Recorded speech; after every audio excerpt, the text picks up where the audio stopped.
बिहार में बढ़ते क्राइम को लेकर के जो भी आज हो रही है कानून व्यवस्था को लेकर के हम लोग आज बात करेंगे। और सबसे पहले तो हम लोग बात करेंगे बंटी यादव केस के बारे में, जो कि 6 जुलाई को ये घटना हुई थी। बंटी यादव पटना जंक्शन पे अपना रेस्टोरेंट चलाते थे और वहीं उन्हें वो देह व्यापार के मामले को लेकर के उन्हें दिक्कत हुई वहाँ पे, और वो आवाज़ उठाएं। और इस आवाज़ उठाने को लेकर के इसका अंजाम उन्हें अपनी मौत से हाथ धोकर गुजरना पड़ा। 11 जुलाई को उनकी डेड बॉडी बरामद मिली वहाँ पे अथमल गोला के पास से। और इसी चीज़ को लेकर के हम लोग आज चर्चा करेंगे। हमारे साथ हैं धनवंत सिंह राठौर सर, अखिल भारतीय अपराध विरोधी मोर्चा के राष्ट्रीय अध्यक्ष, और मैं हूं आपके साथ सौम्या, न्यूज़ भारत 24 से। सर, न्यूज़ भारत 24 में फिर से एक बार स्वागत है आपका। बहुत बहुत धन्यवाद। ये जो बंटी यादव केस को लेकर के आपकी क्या प्रक्रिया है, आप क्या सोचते हैं इसको लेकर? देखिए, बंटी यादव एक सामाजिक कार्यकर्ता की तरह रोल भी कर रहा था जी। सभी को ये मालूम है कि पटना स्टेशन के इर्द गिर्द, पटना स्टेशन के पास हनुमान मंदिर है, उसके अगल बगल हो या करीब गया स्टेशन हो, जी। देह व्यापार की लोग चर्चा करते हैं, लेकिन सच्चाई ये है कि जब से हम पटना में हैं, ये देह व्यापार का कारोबार पटना जंक्शन के इर्द गिर्द होता ही रहा है।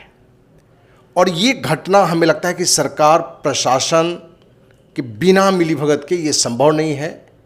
जो आप 7 जुलाई की जो घटना की बात कर रहे हैं कि बंटी यादव का किडनैप हुआ, उसके परिवार के लोगों ने आवाज़ उठाया, सही मामले पूछते हैं तो बंटी यादव की हत्या अपराधियों ने नहीं की, हम कहेंगे कि सम्राट चौधरी की पुलिस ने की। क्योंकि जिस तरीके से परिवार के लोगों ने अपहरण की बात उठाया, थाना गया, यदि पुलिस इस मुद्दे पर मुस्तैदी दिखाता, और इस मुद्दे पर जो मैंने अभी 11 तारीख को मैंने उसका लाश मिलने की बात है, यदि मुस्तैदी दिखाता तो हो सकता है कि बंटी यादव आज हम लोग के बीच में सलामत होता। क्योंकि बंटी यादव कोई अपराधी नहीं था। वो पटना जंक्शन के इर्द गिर्द जो देह व्यापार के जो सेक्स रैकेट चल रहे थे, उसका वो मैंने कड़ा विरोध कर रहा था, ठीक ना।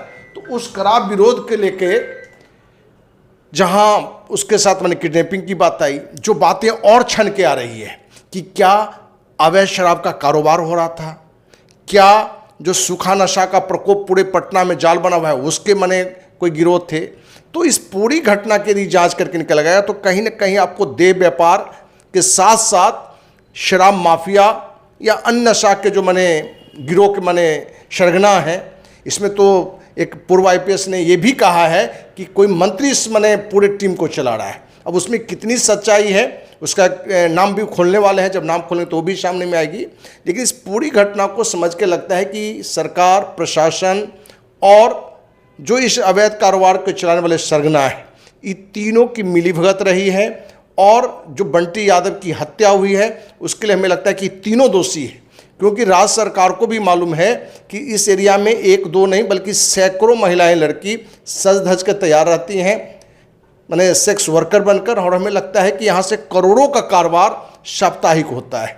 इसलिए इस पूरी घटना में हम चाहेंगे कि सम्राट चौधरी जिस तरह से भरत तिवारी मामले में न्यायिक जांच की घोषणा की है, हम यह कहना चाहेंगे कि भाई जो वर्तमान जज है उससे आप न्यायिक जांच करवाइए, जिससे कि बंटी यादव एक सामाजिक कार्यकर्ता ये भी था, इस हत्याकांड का दूध पानी का पानी निकल के सामने आ सके।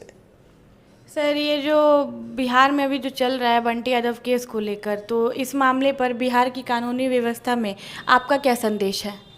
देखिए, संदेश नहीं, आज पूरे बिहार में अलग अलग जो घटना घट रही है, ये अलग बात है कि सम्राट चौधरी ये कहते फिर रहे हैं कि भाई हमारे यहाँ बिहार में यदि रहना है तो आपको सुधर जाना है, नहीं तो अपराध करना है तो बिहार से बाहर चला जाना है। लेकिन सच्चाई क्या है कि आप देख रहे हो कि अपराध का ग्राफ बढ़ा है, और हमें लगता है कि कहीं ना कहीं पुलिस की जो मुस्तैदी अपराध पर थी, आज शराबबंदी के नाम पर एक अवैध शराब का कारोबार जो फल फूल रहा है उसमें उसकी इंटरेस्ट ज़्यादा है। क्योंकि आज कोई भी थाना ऐसा नहीं है जो कि महीना में 10-20 लाख रुपया शराब के अवैध कारोबार से काम नहीं कर रहा है। तो जो पुलिस का समय अपराध को रोकने में था, जो सेक्स रैकेट का धंधा था उसको रोकने पर करना था, सूखे नशा का कारोबार है उसको रोकने पर था, लेकिन वो सारा ध्यान चला गया है कहाँ? अवैध शराब के कारोबार में। उसको रोकने में नहीं बल्कि उसमें कहीं ना कहीं पुलिस प्रशासन, एक्साइज, सरकार के, हम कहें कि हर स्तर के जनप्रतिनिधि भी इस घटना में शामिल है। तो बंटी यादव की जो हत्या है, सेक्स रैकेट, और हमें लगता है कि कहीं ना कहीं नशा के जो बड़े कारोबारी थे उनके द्वारा कहीं ना कहीं उन लोगों के बारे में कोई इन्होंने भंडाफोड़ किया था या विरोध कर रहे थे, उसका नतीजा है कि घटना घटी है। यदि पुलिस चाहता तो किडनैप जिस दिन हुआ था उसी दिन उसकी बरामदगी हो सकती थी। सर, ये कहा जा रहा है कि जंक्शन पे जो दोनों साइड में सेक्स रैकेट चल रहा है, तो उसमें आपकी संगठन मतलब क्या कर रही है? आपको भी तो मतलब कुछ करना चाहिए ना सर। देखिए, इस मुद्दे पर अखिल भारतीय अपराध विरोधी मोर्चा एक बार नहीं दर्जनों बार राज्य सरकार के मुखिया मुख्यमंत्री को पत्र लिख के, बिहार के पुलिस महानिदेशक को पत्र लिख के, पटना जिला के एसएसपी डीएम को लिख के ये जानकारी दे चुकी है। और इस मुद्दे पर हमें लगता है कि हम ही नहीं, अनेकों संस्था और आप जैसे जो एक्टिव मीडिया चैनल हैं, जो लोकतंत्र के चौथा स्तंभ है, वो भी बार बार इस आवाज़ को उठाया है। लेकिन शुरुआत में भी हमने चर्चा की, इस जो कारोबार है, ये जो धंधा बना हुआ है, व्यवसाय बना हुआ है, इस सेक्स रैकेट के धंधा में सरकार के भी लोग हैं, प्रशासन के भी लोग हैं। तो जहां सरकार और प्रशासन के ही लोग संलिप्त होंगे तो उस पर रोक कहां से लगेगा? इसलिए अखिल भारतीय अपराधी मोर्चा इस मुद्दे पर बार बार सरकार को जगाने का प्रयास किया है, प्रशासन को जगाने का प्रयास किया है। लेकिन एक बड़ी यहाँ ये अवैध कारोबार ये बन चुका है। तो हमें लगता है कि इस घटना में एक दिन नहीं, आप मीडिया की भी नैतिक जिम्मेवारी है, हमारे जैसे सामाजिक कार्यकर्ता की भी जिम्मेवारी है कि सिर्फ इस गिरोह को चलाने वाले पर ही नहीं बल्कि प्रशासन और सरकार का भी कड़ा विरोध इस पर होना चाहिए। तभी हमें लगता है कि ये कहीं ना कहीं इसमें कमी आएगा। 100% ख़त्म की बात तो करना बेकार है, क्योंकि हम लंबे समय से देख रहे हैं और उस समय से ही हम देख रहे हैं कि पटना के इर्द गिर्द सैकड़ों महिलाएं शाम में आपको सधज के इस रास्ते पर उतर चुकी है। सर, ये पीड़िता पक्ष को आपको क्या लगता है कब तक न्याय मिल जाएगा?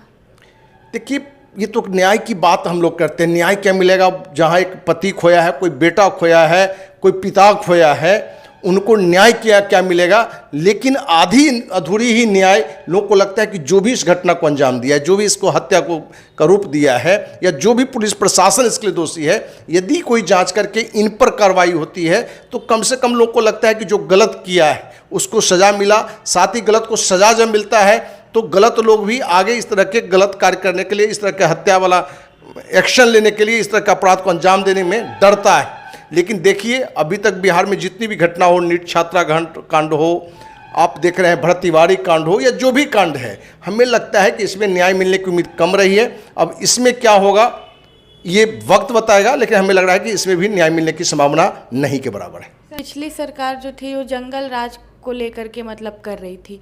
आपको नहीं लगता है कि ये सरकार जो है वो जंगल राज को अब लेके आ रही है? आप इसके बारे में क्या कहेंगे? देखिए, पिछली सरकार तो नीतीश कुमार की थी, लोग सुशासन बाबू की सरकार बोलते थे। उससे पूर्व में लालू राबड़ी की सरकार थी, जिसको लोग जंगल राज कहते हैं। लेकिन उस समय का जो जंगल राज था, आज के जंगल राज में डिफरेंस हो सकता है। आप उसको जंगल राज पार्ट 1 कह सकते हैं, जंगल राज पार्ट 2 आज के बारे में कह सकते हैं, क्योंकि आज भी अपराध का कोई ग्राफ बहुत नीचे नहीं गया है, तरीका अलग हो गया है। उस समय कहीं ना कहीं अपराधियों का एक पूरा गिरोह हुआ करता था और अनेकों गिरोह होते थे। आज वो बिहार में नहीं है। लेकिन जिस तरीके से अपराध की घटना घट रही है, और हम तो बने शुरुआत में भी हमने कहा है कि शराबबंदी के नाम पर जिस तरीके से सालाना 30,000 से लेकर 40,000 करोड़ का लूट हो रहा है, और उस लूट में कहीं ना कहीं बिहार सरकार के जितने भी जनप्रतिनिधि हैं वो इसमें संलिप्त हैं, जितने भी राजनीतिक दल हैं उसके जनप्रतिनिधि संलिप्त हैं। तो जहां शराब के नाम पर अवैध धंधा चल रहा है, माने 30,000 से 40,000 करोड़ का सालाना नुकसान है। जिस पुलिस प्रशासन का काम अपराध रोकने पर था, आज वो कहीं ना कहीं शराब अवैध को रोकने के नाम पर खुद उस अवैध कारोबार में शामिल है, करोड़ों लाखों की कमाई कर रहा है।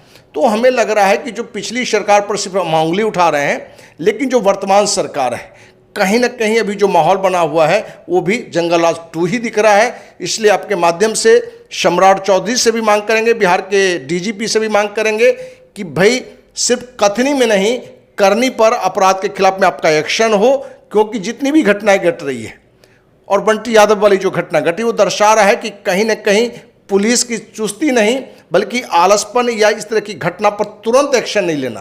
क्योंकि जिस दिन की घटना है, यदि पुलिस जो आज तत्परता दिखा रही है उस दिन दिखाता, तो हमें लगता है कि किसी माँ का बेटा, किसी महिला का पति, किसी बच्ची का पिता आज जीवित होता। इसलिए इस पूरी घटना के लिए राज्य सरकार और पुलिस प्रशासन दोनों दोषी है। सर, पटना के खेमनीचक में ग्राम कृष्णा नगर के थाने हैं पुलिस वाले, जो कि शराब पी करके मतलब पड़े हुए थे वहाँ पे, और ये वीडियो बहुत तेजी से वायरल हो रहा है। इस पर आपकी क्या प्रतिक्रिया है?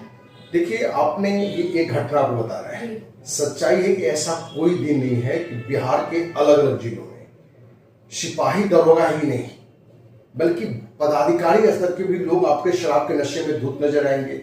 हम कल रात की भी घटना बताएं, स्टेशन के पास में भी शराब के नशे में कुछ लोग पाए गए हैं जी।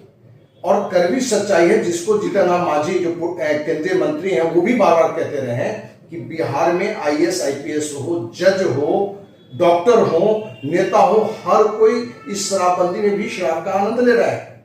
और बिहार की जो कड़वी सच्चाई है कि शराब की दुकान भले नहीं हो लेकिन होम डिलीवरी की सुविधा है। आप शहर पटना में हुई कि हर मोहल्ला में हुई कि गांव में हुई, आप जहां भी खोजेंगे आपको दुकान नहीं दिखेगा, लेकिन जैसे ही आप किसी ब्रांड शराब की मांग करेंगे तो हर शराब उपलब्ध है। ये दर्शाता है कि एक सिपाही और एक दरोगा नशे में धुत नहीं, बल्कि पूरा बिहार आज नशे में है। और हम कहें तो इसे अवैध शराब के अलावा सूखा नशा, जिससे बिहार का युवा बचा हुआ था, जिस तरह से पंजाब को उड़ता पंजाब कहा जाता था, आज सच्चाई है कि उड़ता बिहार हो चुका है। आज इस बात की आवश्यकता है कि इस नशा पर रोक लगे, लेकिन हमें दिखता है कि कहीं ना कहीं सरकार की जो एक सोच है उस नशे पर रोक लगाने का नहीं है, बल्कि इस अवैध शराब कारोबार में अपनी एक बड़ी संलिप्तता है। इसी कारण से आज शराबबंदी कानून है, ये जानते हुए भी कि केंद्रीय स्वास्थ्य परिवार कल्याण मंत्रालय की जो रिपोर्ट आई है उसने भी बार बार चिक के कहा है कि बिहार में जितने लोग शराब पी रहे हैं उससे 30,000 करोड़ से सालाना ज्यादा नुकसान है, और बिहार से कम शराब महाराष्ट्र में लोग पी रहे हैं। बहुत बहुत धन्यवाद सर आपकी प्रतिक्रिया के लिए। फिलहाल ये बंटी यादव केस पर बहस जारी रहेगी और पुलिस न्याय पे भी केस जारी रहेगी। आप अपना क्या सोचते हैं, अपने ख्याल हमें कमेंट में दर्ज करें और